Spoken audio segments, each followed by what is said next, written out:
All right, 10 millimeter versus 44 Magnum, and today what I have is PPU ammunition. Now the 10 millimeter happens to be a defense line ammunition, as where the 44 Magnum is just the handgun line.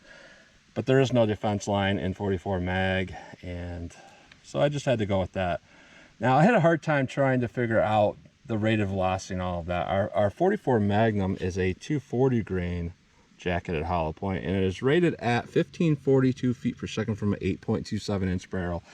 I had to do a bunch of math and everything to figure that out because it's meters per second, all of that. Now our defense line, I kept getting a lot of different numbers when I tried to look it up, and what the highest number was 1115 feet per second. They actually have two listed numbers on PPU's defense line website, but 1115 is our highest rated velocity that we got, so that's 180 grain.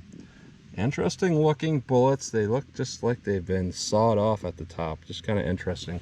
So our guns here, we have our 4 1/4 inch barrel Smith & Wesson Model 69, and then we have our Glock 41 and 45 ACP that's converted over to 10 millimeter. It doesn't function very well, and it's going to probably jam, but that doesn't really affect my ability to get ballistic testing out of this. And the reason why I went with this rather than, let's say, a Glock 20 or whatever is because it's a 5.3 inch barrel. We have near identical overall size and barrel travel in those guns versus a 4-inch revolver. So that's why I use that. I like to be really fair with my testing.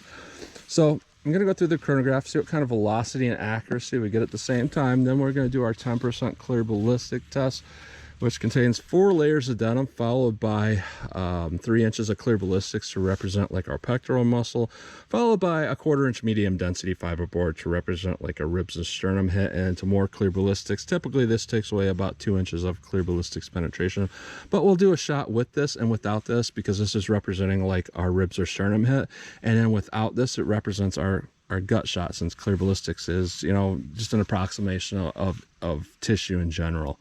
And we'll see what kind of penetration we get that way.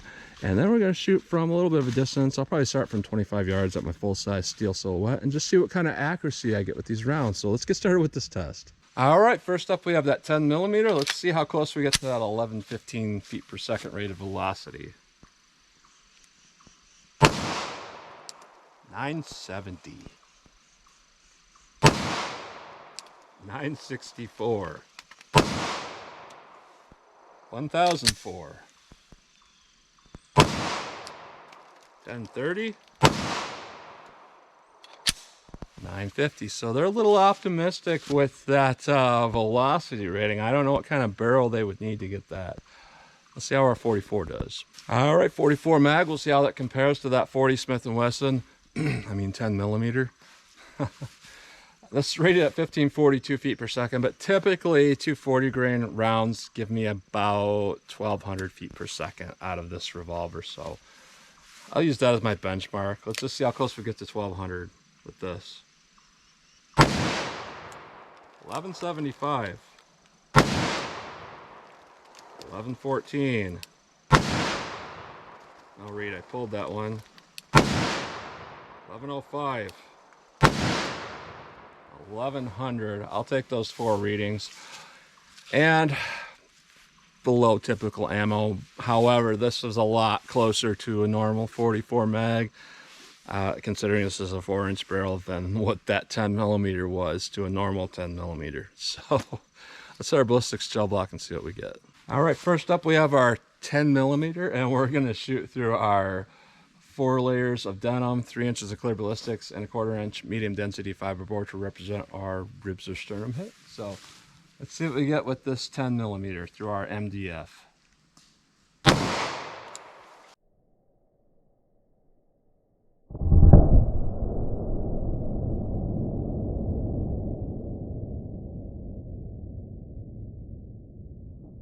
And what we got there is, it appears that we do not have any expansion at all, but we are at about 17 inches, which would typically be 19 inches without the MDF.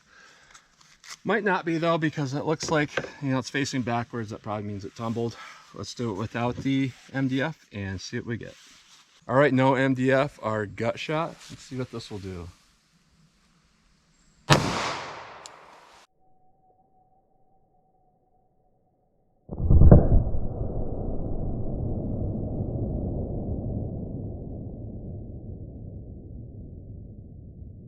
And we definitely got a lot of tumbling going on there. You can just definitely tell from this. And we're stopped at 24 inches, no expansion. Not surprising. Let's try 44. All right, 44 Magnum through our MDF. Our ribs or sternum hit. Let's see what we get with our 44 mag.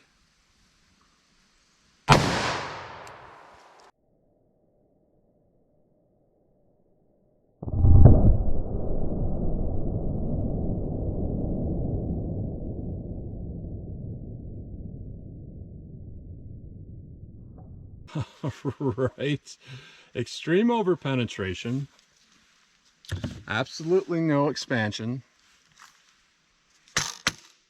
smaller hole through our MDF than even that 10 millimeter. And what we're looking at with total penetration here is 30 inches. So let's hit that without our MDF, and well, it's gonna go through it, but let's do it anyways. All right, let's see if we get a total pass through. We might not, but let's see what we get here.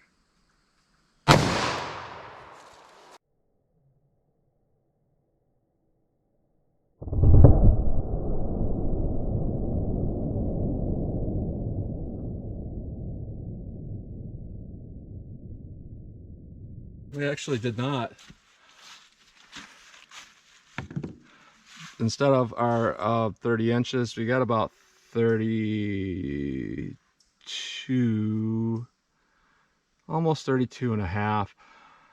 But it looks like it really started to tumble or something like that there. So we have 4 rounds, one considered to be a defense line, no expansion. So let's shoot from a little distance and see what we get for accuracy at least. All right, I normally show measured bullets, but we had no expansion, so why not just show them here? So here's our 10 millimeter through an MDF. And our nose is a little more deformed than the one through the straight gel here. And here's our 44. This one was the one through a straight gel. Here's the one through our MDF. I also wanted to address something else I get comments on a lot. A lot of times people will see this gel block from the side and they'll, see that track right there and they'll say, oh, that's right in front of the one that you just shot in the same channel. This is the only angle they're seeing. And from the top, you see all my tracks are significantly far away from each other. They're not in the same, but when you see it from the side, you're like, oh, you just shot in the same one. Well, no, I didn't. I just thought I'd address that because I had so many comments saying that I shoot through the exact same track when I'm not. So, all right, 25 yards, 10 millimeter. Let's just see what kind of accuracy we can get.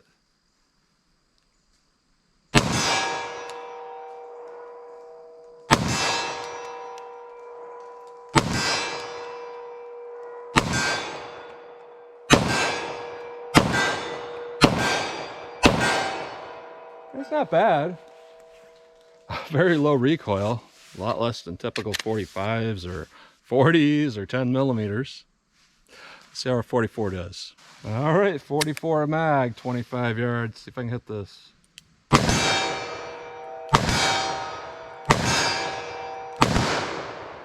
Pulled that one. Huh. I didn't think I pulled that one. Try a few more. All right, let me try a few more here. Slow it down.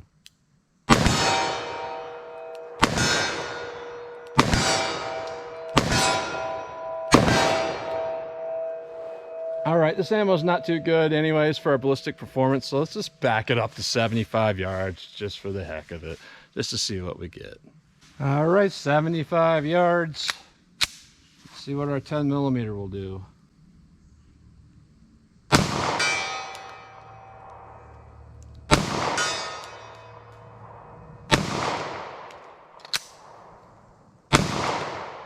Wow.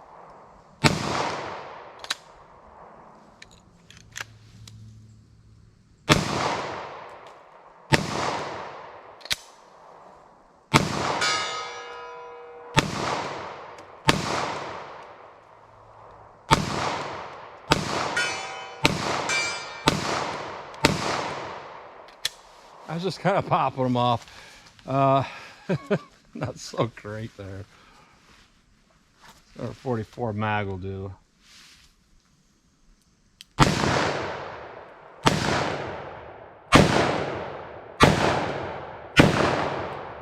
Yeah, I just wanted to pop them off and see what we got.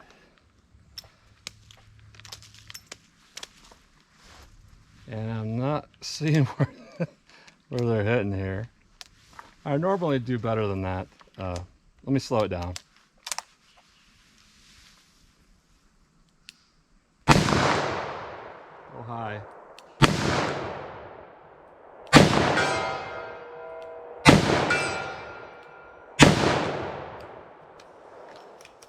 These cases do not extract very well.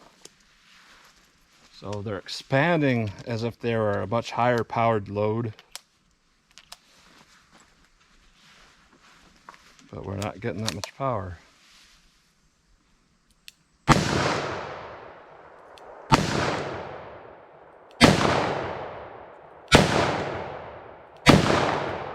All right, so if anybody knows or is familiar with my shooting, I'm not the worst in the world here. Not the best. But that's not really a hard shot. I'm struggling with this ammo. So I'm just going to say I don't see anything about this ammo that's good. Even for target practice. You get what you pay for. And it was actually not cheap. I mean, cheaper than defensive ammo, you know, instead of 20 rounds for like 40 bucks or something, you might typically find it, you know, I'm paying like the same price for 50 rounds instead of 20 rounds. So they're like 2.5 times cheaper ammo, and you get what you pay for. So it doesn't seem like anything good here. So that's what you get today. So as always, comment, share, and like, and thanks for watching.